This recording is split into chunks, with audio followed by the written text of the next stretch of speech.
Welcome, dear listener. This is the second part of Amityville Horror House. The Lutz family's escape did not bring peace. They had left everything behind: clothes still hanging in closets, toys scattered in the children's rooms, food rotting on the dining table, as if they had been driven out overnight by something unseen, something relentless.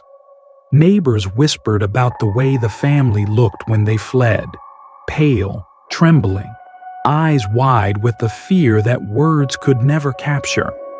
Reporters soon descended upon the house at 112 Ocean Avenue, hungry for answers. Was this truly a haunting or just a clever hoax? Paranormal investigators, priests, and skeptics each stepped forward, determined to uncover the truth. Among them were Ed and Lorraine Warren, the famed demonologists, who claimed that what lurked in Amityville was darker than anything they had ever encountered. Lorraine said she felt the crushing weight of despair as soon as she entered, as though the very walls pulsed with grief and rage. In her visions, she saw the murdered DeFeo children, faces pale, eyes hollow, mouths stretched open in silent screams. The Warrens captured eerie photographs, glowing orbs, twisted shadows, and one infamous image of a young boy's ghostly face staring from the stairway, though no child was present in the house that night.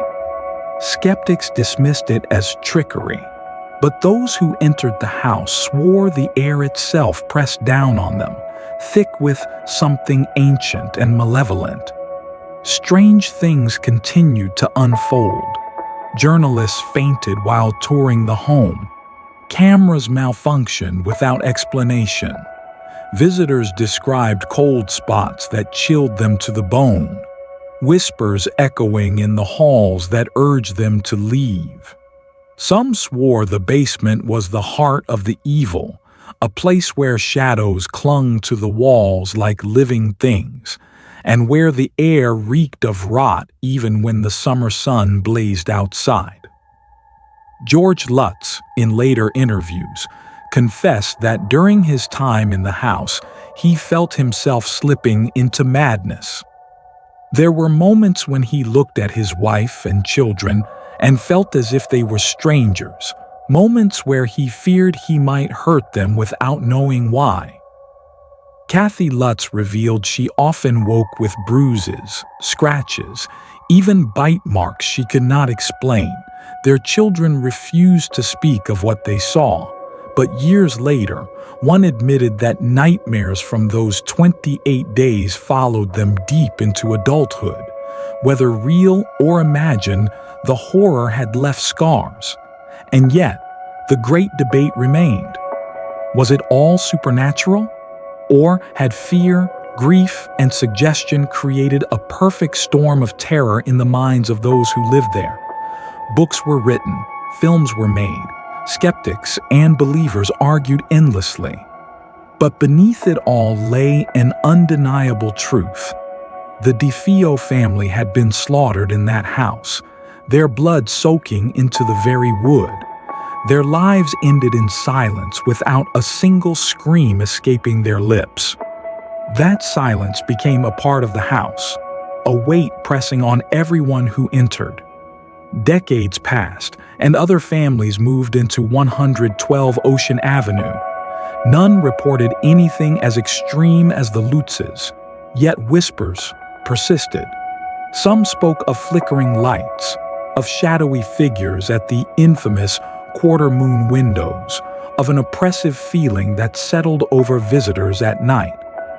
Perhaps the evil had grown quiet, or perhaps it had simply learned patience, waiting for the right souls to feed upon again.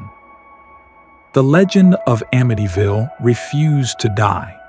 The story spread far beyond Long Island, becoming one of the most infamous hauntings in American history. Even those who doubted could not shake the unease when they saw the house. It looked so ordinary, and yet The windows seem to stare, watching, waiting.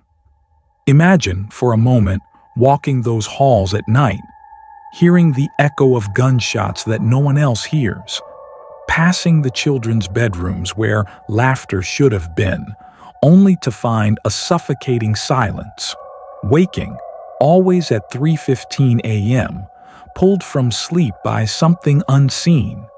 The Lutzes lasted 28 days. 28 nights of whispers, footsteps, cold hands brushing against their skin, and a darkness that sought to consume them.